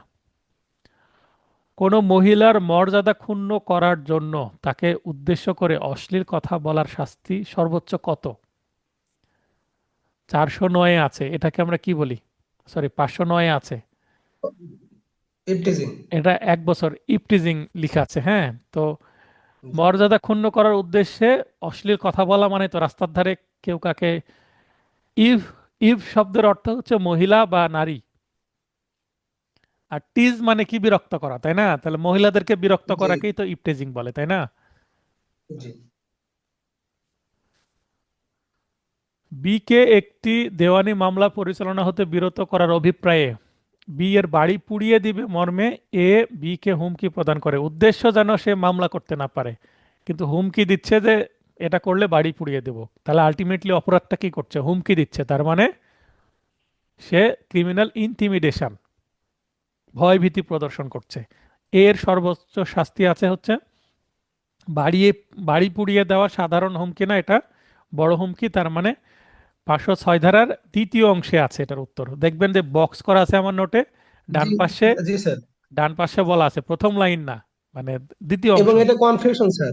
স্যার এই হ্যাঁ, যে 7 বছর সশ্রম কারাদণ্ড খ অপশন, আর ঘ অপশন 7 বছরের যে কোনো বর্ণনা কারাদণ্ড। আচ্ছা, এটা একটা ভালো ঝামেলা স্যার, মানে কনফিউশন আর কি। এখানে 7 বছর ক্ষয় আছে কিন্তু। তো এখানে জি সশ্রম না, এখানে যে কোনো বর্ণনার, যে কোনো বর্ণনার মানে কি, হয় সশ্রম অথবা বিনাশ্রম, তাই না? স অবলিক বি আমার জি নোটে জি আছে, জি জি তাই না? জি জি নোটে আছে স জি অবলিক বি। স অবলিক বি মানে কি, যে কোনো বর্ণনার ইংরেজি হচ্ছে আইদার ডেসক্রিপশন, মানে যে কোনোটা দিতে পারে। তো মানে এটা এখানে ধরা অনেকে, খেয়েছি স্যার, এটাতে হ্যাঁ, ওই খ দিয়েছিলাম স্যার। হ্যাঁ, হ্যাঁ, অনেকে খ দিবে, এই কারণে এইভাবে সেট করা আছে প্রশ্নটা। অতএব দেখে শুনে সবগুলো 4টা অপশন পড়েই উত্তর করতে হবে। আমার প্রশ্নের মধ্যে মানে মিনিমাম 50% প্রশ্ন প্যাচ লাগানো থাকেই। জি মানহানির সংজ্ঞার ধারায় কয়টি ব্যাখ্যার উল্লেখ আছে? এখানে সংজ্ঞার ধারা ব্যাখ্যা কয়টি আছে সেটা বলা আছে। ব্যাখ্যা আছে কিন্তু 4টি। আর সেম সেম ধরনের প্রশ্ন 2023 সালে আসছিল, কয়টি ব্যতিক্রম আছে, সেটা ব্যতিক্রম উত্তর হলো 10টি। 10টি। হ্যাঁ, ব্যতিক্রম 10টি, কিন্তু ব্যাখ্যা আছে 4টি। 4টি। অনেকে এটা ব্যাখ্যা মানে এই মানহানির সংজ্ঞায় কয়টি এটা দেখেই কিন্তু 10 উত্তর করে চলে যাবে, কিন্তু এটা হবে 4। দেখে শুনে জি, উত্তর করতে হবে। তাই করেছি স্যার, ভুল করেছি স্যার। অল্প বিদ্যা ভয়ঙ্করী হয়ে গেছে, তাই না? জি স্যার জি স্যার, মানে প্রশ্ন যত ভালো করে পড়া যাবে স্যার একটু সময় নিয়ে, তত ভালো হবে। আর এটা, পরীক্ষা দিলে একটা বিষয় দেখছি স্যার, এই পরীক্ষা দিয়ে আমাদের লাভ হচ্ছে স্যার, খুবই ভালো লাভ হচ্ছে স্যার। সেটা হচ্ছে যে এই যে পরীক্ষা এখানে দিলেন, যেটা ভুল হচ্ছে সেটা মনে থাকছে। আবার ব্যাখ্যাটা বুঝিয়ে দিচ্ছি, তার মানে ভুলগুলো আরো বুঝতে পারছেন। জি জি জি জি স্যার। পেনাল কোড এর কত ধারায় ক্রিমিনাল ইন্টিমিডেশন সংজ্ঞায়িত হয়েছে? একটু আগেই কিন্তু আমরা এই বিষয়ে দেখেছি 32-এ, তাই না? জি। 32-এ 506 সাজা আছে, কিন্তু সংজ্ঞা আছে 503-এ। 503। ক শারীরিক সম্পর্ক করার উদ্দেশ্যে খ এর স্ত্রী গ কে প্ররোচিত করে একটি নির্জন স্থানে নিয়ে যায়। তার মানে উদ্দেশ্য কি? অ্যাডাল্টারি, পরক্রিয়া। জি অ্যাডাল্টারি এখনো সংগঠিত হয়নি। অ্যাডাল্টারি সংগঠিত হলে 497, সংগঠিত না হলে 498, ঠিক আছে? আচ্ছা এটা হবে 2 বছর, আর যদি হয়ে যায় তাহলে 5 বছর, তাই না? জি অ্যাডাল্টারির 497 5 বছর, আর 498 অ্যাডাল্টারির 2 বছর উদ্দেশ্যে যদি মহিলাকে নিয়ে যায় কোথাও, তাহলে এটা কিডন্যাপিং বলা যাচ্ছে না, কারণ মহিলা তো স্বেচ্ছায় যাচ্ছে, স্বেচ্ছায় গেলে কি কিডন্যাপিং হবে? জি জি না স্বেচ্ছায় যদি না যেত তাহলে কিডন্যাপিং হতো, সাজা বেশি হতো। আচ্ছা, a mark used for denoting that movable property belongs to a particular person is called. তাহলে একটি চিহ্ন যেটা একটি ব্যক্তির সম্পত্তি হিসেবে চিহ্নিত করা হয় সেটা কি বলে? Property mark. হ্যাঁ, জি এখানে জি পার্সনের হলে প্রপার্টি মার্ক, কিন্তু যদি কোম্পানির হয় প্রোডাকশন বোঝালে, এর আগে আমি আপনাদেরকে, এটা ট্রেডমার্ক হ্যাঁ, যখন আমি ক্লাস নিয়েছি তখন বুঝেছি, যখন প্রোডাকশন বোঝাবে উৎপন্ন বা উৎপাদিত কোনো সম্পত্তি বা প্রোডাকশন, প্রডিউস, এই ধরনের শব্দ থাকবে তখন ট্রেডমার্ক। আর যখন পার্সন শব্দটা থাকবে কোনো ব্যক্তির, তখন এটা প্রপার্টি মার্ক। ঠিক আছে? যেমন আমরা উদাহরণস্বরূপ বলেছিলাম যে কোনো রাস্তায় কেউ সম্পত্তি কিনলে যে এই সম্পত্তির মালিক ক্রয় সূত্রে বা আপনার উত্তরাধিকার সূত্রে অমুক অমুকের একটা লিস্ট থাকে। এটাকে আমরা প্রপার্টি মার্ক অ্যাকচুয়ালি বলতে পারবো না, কিন্তু প্রপার্টি মার্ক মনে রাখার জন্য একটা ভালো উদাহরণ, যে এই প্রপার্টিটা অমুক ব্যক্তির। এটা 479তে আমরা পাবো। 97 আচ্ছা, a false document made wholly or in part by forgery is designated. তার মানে কোনো মিথ্যা দলিল যেটা পুরোটা অথবা আংশিকভাবে জাল করা হয়েছে বা জালের জালের মাধ্যমে তৈরি করা হয়েছে, সেটাকে আমরা ফর্জ ডকুমেন্ট বলবো। তো এটা কত ধারায় আছে? এটা আছে হচ্ছে 70 ধারায়, 470।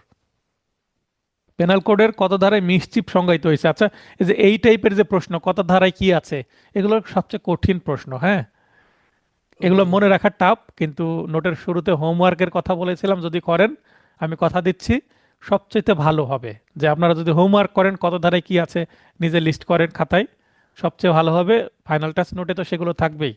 ফাইনাল টাচ নোট হয়তো বা জানুয়ারির শেষের দিকে আমি দিব, আশা করছি। লিখিত নোটের কাজ শেষ, কুরিয়ার কাজ শুরু। এখন ফাইনাল টাচ নোট একটু রেস্ট নিব, শীত কমলে ফাইনাল টাচ নোটের কাজ শুরু করব। ফাইনাল টাচ নোটের জন্য আমি 15 দিনের মতো সময় নেব, তাহলে আশা করি জানুয়ারির শেষের দিকে ফাইনাল টাচ নোট দিয়ে দিব। তো ফাইনাল টাচ নোট আগে দিলে অসুবিধা কি, অনেকেই এই নোটের গুরুত্ব হারায়। ফাইনাল টাচ নোট খুবই লোভনীয় একটা নোট, এবং খুব সেল হয় ওই নোটটা আমার, কারণ পড়াটা কমে যায়। ওই নোটটা পড়ে পাশ করা যাবে কি না, এই প্রশ্ন উত্তর যদি দিই, হ্যাঁ পাশ করা যাবে, কিন্তু রিস্ক হয়। মানে আমি যেমন ভাবছি সেভাবে যদি প্রশ্ন হয়, মিলে যায় ব্যাটে বলে, তাহলে ছক্কা। আর ব্যাটে বলে না মিলে কি হয়? বোল্ড হয়, তাই না? একটা জি বল জি আসলো, আমি শেষে এক এক ওভার মনে করেন আছে 6টা বলে, যদি 10-20 রান নিতে হয়, 6 বলে 20 রান নিতে হলে প্রতি ব্যাট বলে কি বাউন্ডারি মারতে হয়, তাই না? জি তো ওই ফাইনাল টাচ নোটটা হচ্ছে এরকম, ফাইনাল ওভারে খেলার মতন শেষের দিকে দেওয়া হয়। যদি ব্যাটে বলে হয় তাহলে 6, তার মানে পাস। আর যদি না হয় তাহলে ওইটা পড়ে শুধু পাস হবে না, যেই নোটটা এখন পড়বো, মানে আমরা যে নোটটা এখন পড়াচ্ছি ফাউন্ডেশন নোট, এটা পাস গ্যারেন্টি। এটা পড়ে যদি আপনি হজম করতে পারেন, নিজের মধ্যে ধারণ করতে পারেন, গ্যারেন্টি। কিন্তু ফাইনাল টাচ নোট হচ্ছে দেখবেন 1 ওভারে 20 রান লাগবে, সব সময় কি এটা তুলতে পারে? সব দল তো না তুলতে না পারে না, না বা সকল ম্যাচে ওঠানো সম্ভব হয় না। এমন জি প্লেয়ার যে প্রতি ম্যাচেই কি করে, সেঞ্চুরি করে, কিন্তু কোনো ম্যাচে সে খুব খারাপ খেলবে। লিটন দাস কি সবসময় ভালো খেলতে পারে? পারে না। না না কিছুদিন আগে বিপিএল এর প্রথম ম্যাচ কিন্তু এই ধরনের একটা টানটান উত্তেজনাকর ম্যাচ ছিল, সেই ম্যাচে কিন্তু শেষের দিকে এরকম অবস্থা, কিন্তু দল মানে তুলে নিয়েছে। আপনার মুশফিক ছিল, এবং মুশফিকের সাথে ওর নামই তো ভুলে গেলাম, যাই হোক, তুলে নিয়েছিল এবং সেঞ্চুরি করেছিল প্রথম ম্যাচে বিপিএল এর। আচ্ছা, এই উদাহরণ কেন দিচ্ছি? যে রিস্ক থাকে, তাই না?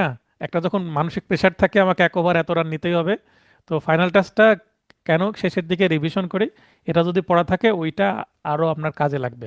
কিন্তু কেউ যদি শুধু ফাইনাল টাস্ক নোট পড়ে পাস করতে চান, রিস্ক তো থাকেই।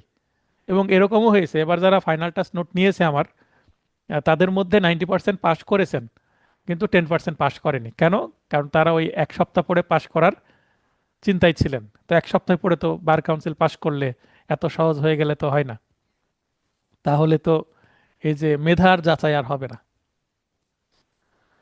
আচ্ছা, মিসচিপের সংজ্ঞা 425, 426 এবং 27-এ সাজা দেওয়া আছে। তার মানে আপনি 425 যখন মাথায় থাকছে, পরবর্তী দুটো সেকশনে সাজা আছে 50 টাকার কম এবং 50 টাকা বা তার বেশি। 50 টাকা পর্যন্ত 26, 50 টাকা প্লাস হয়ে গেলে কি 27, 27। 27। এটা এই তিনটা সেকশন পাশাপাশি মনে রাখতে হবে। তার মানে বাবার নাম মনে থাকলে বাবার যে দুই ভাই আছে তাদের নামও মনে রাখার চেষ্টা করতে হবে। এগুলো সেকশন মনে রাখার একটা কি কৌশল, তাই না? আপনি 425 পড়লেন, তার মানে এর সাথে আপনাকে বাকি দুইটা ধারাও খুব ভালোভাবে মনে রাখতে হবে। বাবার নামের সাথে সাথে চাচা দুইটা নাম মনে রাখতে হবে, ব্যাপারটা এরকম, মানে কানেক্ট করে। পেনাল কোডের কোন কোন ধারায় চুরির সাজার বিধান আছে? তো চুরির সাজার বিধান হচ্ছে 79 থেকে 82 পর্যন্ত আছে। একটু আগে আমি বললাম যে সংজ্ঞা আছে 78 এবং বাকি, তার মানে চুরিকে কেন্দ্র করে যে সেকশনগুলো 78 থেকে 82 পর্যন্ত, সেগুলো মনে রাখতে হবে। আপনাদের ফাইনাল টাস্ক নোটে খুব চমৎকার কিছু কৌশল দিচ্ছি, কিন্তু নিজেরা কৌশল ডেভেলপমেন্ট করার চেষ্টা করলে সবচেয়ে ভালো হয়। এক্স অন্যায়ভাবে ইচ্ছাপূর্বক ওয়াই এর একটি আংটি নদীতে নিক্ষেপ করে। তো নদীতে নিক্ষেপ করলো আংটি, ওই আংটি তো আর নিজের পকেটে আসলো না, তার মানে অন্যায়কারী কোনো লাভ হলো না। তো এটা হচ্ছে ক্ষতি, 425-এ আছে, বা মিসচিপ, নিশ্চয়ই। এটাই মিসচিপ। তার মানে এখানে যে হারালো তার ক্ষতি হলো, তার মানে এখানে মানে রংফুল লস আছে কিন্তু রংফুল গেন নাই। গেইন নাই। জি। অপরাধী কোনো কিছু গেন বা অর্জন করলো না, কিন্তু ভিকটিমের ক্ষতি হলো, সোনার আংটি চলে গেল নদীতে। ক এর দোকানে খ ক্যাশ কাউন্টারে দায়িত্বে নিয়োজিত অবস্থায়, তার মানে কি কর্মচারী বা কর্মকর্তা, যাই হোক জি। ক্যাশিয়ার, 10,000 টাকা সরিয়ে ফেলা। সরিয়ে ফেলা মানে কি? আমি কিন্তু সরাসরি বলছি না যে চুরি করেছে, সেটাকে বলেছি। তো সরিয়ে না, ফেলে তো, সরিয়ে ফেলি। অনেকের কিন্তু সরিয়ে ফেলার অর্থ কি বুঝতে পারবেন না, এই কারণে এটা অনেক সময় বলতে পারবে না। সরিয়ে ফেলা মানে কি চুরি করা, ঠিক আছে? জি। ল্যাঙ্গুয়েজগত এখানে পার্থক্য আছে। তো এখানে কর্মচারী কর্তৃক চুরি মানে 408, সরি, কর্মচারী কর্তৃক চুরি হলে হচ্ছে চুরি তো তিনশো না, এটা বিরাশি হচ্ছে সরিয়ে ফেলা মানে চুরি করেছে, কিন্তু চুরি চুরি জি। করলো বিশ্বাস করে তাকে রেখেছিল, তারপর চুরি করেছে, তার মানে এটা কি বিশ্বাসভঙ্গ হয়ে গেছে, তাই না? জি। জি। সেই ক্ষেত্রে 408। 406 না, 7 না, 408 হবে, ঠিক আছে? আর চুরি তখন বলতে পারতাম যদি ওই দায়িত্ব শব্দটা, যে দায়িত্ব নিয়ে, না দায়িত্বে নিয়োজিত থাকা। তো দায়িত্ব নিয়োজিত থাকা মানে কি সে কর্মচারী, তার সার্ভিসে আছে, তাই না? জি। নিচের কোনটি অপরাধমূলক বিশ্বাসভঙ্গের উপাদান নয়? তো অপরাধমূলক বিশ্বাসভঙ্গের উপাদান যেমন সম্পত্তি অসৎভাবে আত্মসাৎকরণ, এটা কিন্তু সম্পত্তি অসৎভাবে আত্মসাৎকরণ এটা আলাদা অপরাধ, ঠিক আছে, কিন্তু যখন রাস্তায় পেয়ে বা দৈবভাবে কুড়িয়ে পেয়ে যদি আত্মসাৎ করা হয়, তখন সেটা শুধুমাত্র অপরাধমূলক আত্মসাৎকরণই হবে। কিন্তু যদি আপনাকে কেউ দায়িত্ব দেয় তারপরে আত্মসাৎ করেন, তখন সেটা কি হয়ে যাবে? অপরাধমূলক বিশ্বাসভঙ্গ। তার মানে ক হচ্ছে অপরাধমূলক বিশ্বাসভঙ্গের একটা উপাদান। কিন্তু প্রশ্নের শেষে কি আছে? আচ্ছা। প্রশ্নের শেষে কি আছে? নয়, তাই না? নয়। আইনের নির্দেশনা লঙ্ঘন বা আইনানুগ চুক্তি ভঙ্গ। তো চুক্তিটাও মৌখিক বা আপনার দালিলিক হতে পারে, লিখিত হতে পারে, তো এটাও কিন্তু আত্মসাতের একটা উপাদান। সম্পত্তি অর্পণ, মানে বিশ্বাস করে আমি সম্পত্তিটা দিলাম, অর্পণ করলাম নিজে থেকে, এটাও কিন্তু উপাদান। তাহলে কোনটা উপাদান না? যেটা উপাদান না সেটা হচ্ছে সম্পত্তি প্রতারণামূলকভাবে আত্মসাৎকরণ। তো বিশ্বাসের সাথে প্রতারণার কিন্তু কি সম্পর্ক, সেইভাবে এখানে নাই। তার মানে প্রতারণা করলে এটা 420 ধারা চলে আসবে, 415, 16, 17, 18, 19, 20 এই সেকশনগুলোতে প্রতারণার বিষয়ে বলা আছে, তাই না? জি। তো এটা শুধুমাত্র ভিন্ন সেকশন, তাছাড়া বাকি তিনটা 405-এর মধ্যে কিন্তু আমরা পাই। তো বিশ্বাস করে সম্পত্তি অর্পণ করলাম, তারপরে হয় আত্মসাৎ করলো, বা যেটা দেওয়ার কথা ছিল, আমি বললাম যে হ্যাঁ আপনার কাছে মোটরসাইকেল রাখলাম, এটা 2 ঘন্টা রাখবো, তারপরে এসে নিয়ে যাব, 50 টাকা আমাকে দিতে হবে গ্যারেজে। তো এটা একটা কি মৌখিক চুক্তি? মৌখিক চুক্তি না হলে একটা কি দেয়, টোকেন দেয়, তাই না? জি টোকেনে মোটরসাইকেলের নাম্বার থাকে, কত নম্বর। তো এটাও তো একটা চুক্তি, তো চুক্তি ভঙ্গ করলো, তার মানে আত্মসাৎ করলো। তার মানে এই 3টা উপাদানই বিশ্বাসভঙ্গের উপাদান। বাকি একটা গ, এটা হবে উত্তর। ক, 500 টাকা খকে 7 দিনের জন্য রাখতে দেয়। খ, আকস্মিক প্রয়োজনীয়তা খরচ করে ফেলে এবং 15 দিন পর পরে তা ক এর নিকট ফেরত দেয়। ফেরত দেয় তার মানের অর্থ কি? ফেরত নিয়েছে, ফেরত নিয়েছে কিনা? জি জি 7 দিনে দেওয়ার কথা ছিল, এখন রাখতে দিয়েছে কাকে? তার মানে এদের, একটা মানুষকে যখন আমি টাকা রাখতে দেবো, 500 হোক আর 5 লাখ টাকা হোক, তার প্রতি আমার কি আছে? জি বিশ্বাস আছে। তার মানে একটা রিলেশন আছে, হয় ব্যবসায়িক সম্পর্ক আছে, না হলে বন্ধুত্বমূলক সম্পর্ক আছে, তাই না? জি জি বা পারিবারিক সম্পর্ক আছে। তো এমন একটা মানুষকে রাখতে দিলাম, তার প্রয়োজনে সে টাকা খরচ করেছে, তার মানে তার একটা কি আছে, আপনার প্রতি অধিকার আছে, বা সম্পর্কের কারণে সে টাকাটা খরচ করেছে। খরচ করার পর সে জানে যে হ্যাঁ ফেরত দিবে। মাঝখানে হয়তো আবার চাইনি বা চেয়েছে, সে 15 দিন পর 2-1বার চেয়েছে, দেয়নি, ঠিক আছে, আমি 7 দিনে দেওয়ার কথা ছিল, আমি দিতে পারছি না, আমার খুব প্রয়োজনে আমি খরচ করে ফেলেছি, আমি 15 দিন পরে দিয়ে দিচ্ছি, মানে আরো 1 সপ্তাহ পর দিয়ে দিচ্ছি।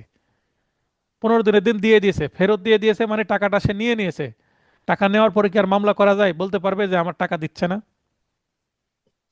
জি সে তো নিয়ে আপনি নিয়েছে যদি টাকা পুরোটা। নিয়ে ফেলেন, আপনি একজনকে 5 লক্ষ টাকা দিয়েছিলেন ধার, ধার পরিশোধ করে ফেলেছে, আপনি টাকা নিয়েছেন, টাকা নেওয়ার পর কি আবার তাকে মামলা করতে পারবেন? না না তার মানে এটা কোনো অপরাধ হবে না। যদি টাকা না নিতেন, ফেরত দেয়, তার মানে আপনি ফেরত নিয়েছেন, নিয়ে নিলে হবে। তার মানে এখানে ক্রিমিনাল মামলার কজ অফ অ্যাকশন এই ক্ষেত্রে তো কখন তৈরি হতো? যখন সে টাকা দিতে অস্বীকার করতো, তাই না? জি এখন মনে করেন যে এক্ষেত্রে একজন আরেকজনকে 5 লক্ষ টাকা দিল, টাকা দিতে অস্বীকার করছে না, কিন্তু বারবার দেরি করছে, আজ না কাল, কাল না পরশু, বারবার যখন দেরি করবে, আমি যদি মামলা করি তার বিরুদ্ধে, তো আমার মক্কেল যদি বলে হ্যাঁ টাকা দিতে চাচ্ছে সে, কিন্তু আরো দেরি করছে, এইদিকে 1 বছর দেরি করেছে, আরো হয়তো বা 2 মাস সময় চাচ্ছে, আমি এত সময় দিতে পারবো না। এখন মামলায় যদি আমি প্রকৃতভাবে এইভাবে যদি লিখি যে 1 বছর ধরে টাকা দিচ্ছে না, ঘোরাচ্ছে, কালক্ষেপণ করছে, আরো 2 মাস সময় চাচ্ছে, তাহলে কিন্তু মামলা হবে না। আমাকে লিখতে হবে কত তারিখে অস্বীকার করেছে, কখন, কোথায়, কিভাবে। বুঝতে পেরেছেন? জি জি মানে সে টাকা দেবে না বলেছে এক কথায়। হ্যাঁ, সাফ অস্বীকার করেছে, টাকা দিব না, যা পারো তা করো, এই ধরনের একটা ল্যাঙ্গুয়েজ আমাকে জি নিয়ে জি আসতে হবে মামলায়। তার মানে জি, যখন তখন কজ অস্বীকার অ্যাকশন। করবে, তখন ক্রিমিনাল মামলার কজ অফ অ্যাকশন তৈরি হবে। বুঝতে জি পেরেছেন? জি জি না হলে এটা তৈরি হবে না। প্র্যাকটিক্যাল বিষয় শিখে নিলাম। আর যদি টাকা দিয়েছে, দেখেন লিখিত ডকুমেন্ট আছে, টাকা 1 মাসের মধ্যে দেওয়ার কথা ছিল, বা 1 বছরের মধ্যে দেওয়ার কথা ছিল, সে দিচ্ছে না, তার মানে সে চুক্তি ভঙ্গ করেছে। আপনি চলে যান কোথায়? সুনির্দিষ্ট প্রতিকার আইনে চুক্তি প্রবলের মামলা করেন, বা চুক্তি ভঙ্গের জন্য ক্ষতিপূরণের মামলা করেন। তার মানে সেটা সিভিল ল অনুসারে সিভিল ন্যাচারের মামলা হবে। ঠিক আছে, ক্রিমিনাল মামলা বা কজ অফ অ্যাকশন তৈরি হবে না। এই ধরনের মামলা করে যদি অস্বীকারের তারিখ কেউ না দেয়, বা অস্বীকারের কথা উল্লেখ না করে, মামলাই চলবে না, খারিজ হয়ে যাবে। তো প্র্যাকটিক্যাল একটা জিনিস শিখিয়ে দিলাম এই মাঝখানে। জি জি স্যার। জি পেনাল কোডের কত ধারায় চিটিং বাই পার্সনেশন, এটার অর্থ কি? ছদ্মবেশ, মানে আরেকজন, একজন আরেকজনের বেশ ধারণ করে চুরি করা, কথায় বা আচরণে বা বেশভূষায় বা মেকআপ করে, যেভাবে হোক, এটা আছে কিন্তু 16তে। সংজ্ঞা দেওয়া আছে 15তে, 16তে হচ্ছে ছদ্মবেশে প্রতারণার সংজ্ঞা। তার মানে 15, 16 দুইটাতেই সংজ্ঞা বলা আছে। 17তে সাধারণ প্রতারণার সাজা, 18, 18তে মনে পড়ছে না, 19-এ আছে হচ্ছে এই পার্সোনেশনের মাধ্যমে মেবি আপনার প্রতারণার সংজ্ঞা, আর 18তে আছে শাস্তি। যে রক্ষক যখন ভক্ষক, এই টাইপের কথা ল্যাঙ্গুয়েজ ইউজ করা হয়েছে, মানে যাকে বিশ্বাস করলাম, এখানে বিশ্বাস ভঙ্গের একটু কানেকশন আছে, সেটা আমি প্রয়োজনে আবার বোঝাবো কারো যদি প্রবলেম হয়। আর 20-এ তো আছে যে টাকা লেনদেন হয়েছে এবং প্রতারণা হয়েছে সেটা। তার মানে আমাকে যখন আমি চিটিং পড়বো, 415 থেকে 420 পর্যন্ত টানা পুরোটা পড়ে সুন্দর করে শেষ করতে হবে, আমার নোটে যেভাবে আছে। তাহলে 416-তে আছে এটা সংজ্ঞা। A dishonest concealment of fact is a deception, আচ্ছা ডিসিপশন মানে কিন্তু প্রতারণা, ছলচাতুরি, হ্যাঁ। উইথিন আচ্ছা the meaning of this section, কোন ধারে আছে উক্তিটি? এটাই কিন্তু 415 ধারা, অর্থাৎ প্রতারণার সঙ্গে এই কথা বলা হয়েছে। পেনাল কোড এর কোন কোন ধারায় তশরূপের সাজার বিধান আছে? তশরূপ মানে আত্মসাৎ, আত্মসাতের কিন্তু সংজ্ঞা দেওয়া আছে 403-এ, ঠিক আছে। 403-এর সংজ্ঞা দেওয়া হয়েছে, 403-এর মধ্যে আবার কিন্তু সাধারণভাবে আত্মসাতের সাজাও দেওয়া আছে। তার মানে 403 হচ্ছে 2 in 1, সংজ্ঞা প্লাস সাজা। আর আচ্ছা 404-এ হচ্ছে মৃত্যু পথযাত্রী মুমূর্ষ অবস্থায় তার কোনো সম্পত্তি যদি কেউ লুট করে নেয়, তশরূপ করে, সেটা। তার মানে 403 এবং 404 এই দুইটা সেকশনেই সাজার বিধান আছে। এ ধরনের প্রশ্ন আসার সম্ভাবনা কম, কিন্তু আপনাদের মানে প্যাঁচটা দিয়ে আপনাদের ব্রেনকে ডেভেলপ করার চেষ্টা করছি, দক্ষতা তৈরি করার চেষ্টা করছি। যদি প্যাঁচ লাগিয়ে দেয় এইভাবে প্রশ্ন না আসলেও যেন আপনি একটু গভীরভাবে বোঝার চেষ্টা করেন, মনে রাখার চেষ্টা করেন। ব্রেনকে এইভাবে আপনাকে ডেভেলপ করতে হবে, দক্ষতা তৈরি করতে হবে, যেন এই ধরনের প্রশ্ন আসলে উত্তর করতে পারেন। এই প্রশ্নে যে আসবে এভাবে তা না, অন্য কোনো সেকশন দুইটাকে নিয়েও কিন্তু এভাবে প্রশ্ন আসতে পারে। একটি ইংরেজি প্রশ্ন, property the possession whereof has been transferred by theft or by extortion or dash, and property which has been criminally misappropriated or in respect of which criminal breach of trust has been committed is designated। তাহলে এতটুকু যে পড়লাম, এতটুকু পড়ে যদি কিছুই বুঝতে না পারেন, এতটুকু পড়ে যদি কিছুই বুঝতে না পারেন, জাস্ট একটা প্রশ্ন, স্টলেন প্রপার্টি। স্টলেন প্রপার্টি আমার নোটের মধ্যে আছে না? স্টলেন প্রপার্টির বাংলা কি? চোরাই মাল বা চুরিকৃত মাল। তো চুরিকৃত চুরিকৃত মাল। মালের আমি সংজ্ঞা দিতে গিয়ে বলেছিলাম যে ডাকাতি বাদে অন্য কোনো উপায়ে যদি কেউ কি করে, কোনো প্রপার্টি নিয়ে নেয়, তাহলে সেটা কি হবে? চোরাই মাল। তো চোরাই মাল 17 অধ্যায়ের বিষয়বস্তু, 17 অধ্যায় আছে এটা না, 411 ধারায়, 410 ধারায়, 411 ধারায় সাজা একটু আগে পড়লাম, 410 ধারায় হচ্ছে জি সংজ্ঞা। তো মনে জি করেন যে বাকি ইংলিশটুকুর যদি অর্থ নাও বোঝা যায়, আমার নোটটা কারো যদি মনে থাকে, চোরাই মালের সংজ্ঞায় বলা আছে যে ডাকাতি বাদে অন্যান্য ক্ষেত্রে। তার মানে এখানে দেখেন ডাকাতি, এখানে যে ডাকাতি কথাটা আছে, তার মানে বাই বাই ড্যাকৈটি, ডাকাইটি এটা জি আগে বাদ। কিডন্যাপিং, অ্যাবডাকশন এগুলো তো এমনি বাদ হয়ে যাবে, কারণ কিডন্যাপিং অ্যাবডাকশন 16 অধ্যায়ের বিষয়বস্তু। তার মানে এখানে হুম, কিডন্যাপিং এবং অ্যাবডাকশন কিন্তু সম্পত্তি রিলেটেড অপরাধ না, দেহর বিরুদ্ধে জি অপরাধ। তার মানে অপশন একটাই বাকি থাকলো, কি? রবারি বাই রবারি, বাই দস্যুতা। রবারি তার মানে এখানে দেখেন থেফট আছে, চুরি, বলপূর্বক আদায়, তারপরে এরপরে দস্যুতাই তো হবে, তাই না? এছাড়া আমরা আরো কি জি দেখতে পাচ্ছি? Breach of trust. হ্যাঁ, তার মানে পুরো ইংলিশ না জানলেও আমার নোটটা যদি আপনার মনে থাকে, এই সেকশনটা, তাহলে কিন্তু এটা আপনি উত্তর করতে পারবেন, জাস্ট স্টোলেন প্রপার্টি এই শব্দটুকু মনে থাকলে। পেনাল কোডের পেনাল কোড অনুসারে বলপূর্বক আদায় ড্যাশ সম্পত্তির সাথে সম্পৃক্ত। বলপূর্বক আদায় কেউ জোর করে বা চাঁদার মাধ্যমে কি করতে পারে?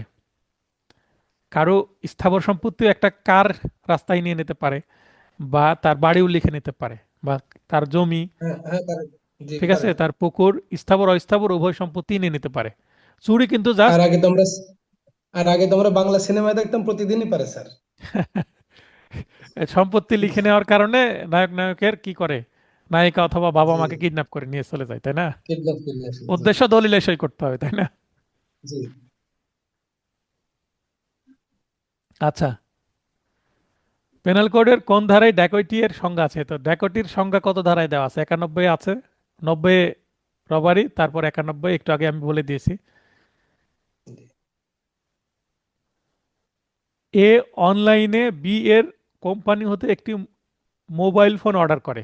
আচ্ছা, এখন অনলাইনে অর্ডার করা হচ্ছে, বি এর কোম্পানির সাথে সি এর ডেলিভারি সংক্রান্ত চুক্তি থাকায় সি উক্ত, পড়ছিলাম যে এ অনলাইনে বি এর কোম্পানি হতে একটি মোবাইল ফোন অর্ডার করে। তার মানে এখানে কাস্টমার হচ্ছে এ, বি হচ্ছে কোম্পানির মালিক, এবং সি হচ্ছে ডেলিভারি ম্যান বা ডেলিভারি কোম্পানি। তো উক্ত মোবাইল ফোনটি ডেলিভারির দায়িত্ব পায় হচ্ছে সি, অতঃপর মোবাইল ফোনটি ডেলিভারি ব্যতি রেখে সি সেটটি বিক্রয় করে দেয়। তার মানে এখানে ডেলিভারি ম্যান বা ডেলিভারি যে কোম্পানি, তার গাফলতি বা তার অন্যায় হয়েছে। এখন সি কি অপরাধ করেছে? তো এখানে সি কিন্তু অপরাধ করেছে অপরাধমূলক বিশ্বাসভঙ্গ, কারণ যে কোম্পানির মালিক সে কিন্তু এখানে অপরাধ করেনি। সে তো এ যেহেতু মোবাইল ফোন ক্রয় করেছে, এ বরাবর কিন্তু সেই পণ্যটা পাঠিয়ে দিয়েছে কার মাধ্যমে, সি এর মাধ্যমে। তার মানে এখানে আমরা বি কে দোষী করতে পারি না। এখানে প্রশ্নে বলাই হয়েছে যে সি কি অপরাধ করেছে, কিন্তু এই ধরনের প্রশ্ন যদি লিখিততে প্রবলেমেটিক প্রশ্ন দিই, দিয়ে যদি বলি বি ও সি কি অপরাধ করেছে, তাহলে বি এর কোনো অপরাধ হয়নি, কিন্তু সি অপরাধমূলক বিশ্বাসভঙ্গ করেছে। কারণ জি বিশ্বাস করেই তো বি কাকে দিয়েছে, সি কে দিয়েছে। অনেকগুলো পাঠাও, রেডিট বলে, রেডেক্স, এরকম কতগুলো কোম্পানি আছে না জি জি ডেলিভারি করে। জি তো এগুলো বানানো প্রশ্ন, প্রশ্নর স্টাইল দেখে বুঝতে পারছেন, কারণ অনলাইন বিষয়গুলো কিন্তু সাধারণত আমরা আগের আইনে দেখিনি। এখন এই ধরনের প্রশ্ন আসতে পারে, কারণ রেলিভেন্ট হয়ে গেছে, তাই তাই না, জি, বর্তমানে প্রাসঙ্গিক এগুলো। প্রাসঙ্গিক হয়ে গেছে। এগুলো অনেক অনলাইনে হচ্ছে। তো অনলাইনে হলে আমরা কাকে ধরবো, এটাও একটা বিষয়। তবে মামলা হলে কোম্পানির বিরুদ্ধেও কিন্তু মামলা হবে, কোম্পানির গাফলতি ছিল কিনা, তাই না। জি তার মানে লিখিত প্রশ্ন যদি হয়, এই ধরনের লিখিত প্রশ্ন দুই বাক্য কোম্পানিকে নিয়েও বলা যাবে, আপনি যুক্তি দিয়ে বলতে পারবেন। কারণ আইনে কিন্তু অসম্ভব বলে কিছু নাই। আপনি একটা মামলায় একজন খালাস পেতে পারে, ওই মামলায় আবার আপিলে গিয়ে তার সাজা হতে পারে, তাই না। কিভাবে যুক্তি উপস্থাপন করা হচ্ছে সেটাই বিষয়। বি কেও কিন্তু ফাঁসানো যাবে যদি এটা লিখিত প্রশ্ন হয় যে বি ও সি এর কি অপরাধ, বি কেও কিন্তু বলা যাবে যে বি এর সাথে সি এর একটা যোগ সাজস আছে, তাই না। এটা ষড়যন্ত্র করে এই কাজটা করেছে, বুঝতে পেরেছেন, তখন কিন্তু বিউ ফেসে যাবে। তার জি মানে আইনে কিন্তু এই, অসম্ভব বলে কিছু নেই, সবই সম্ভব।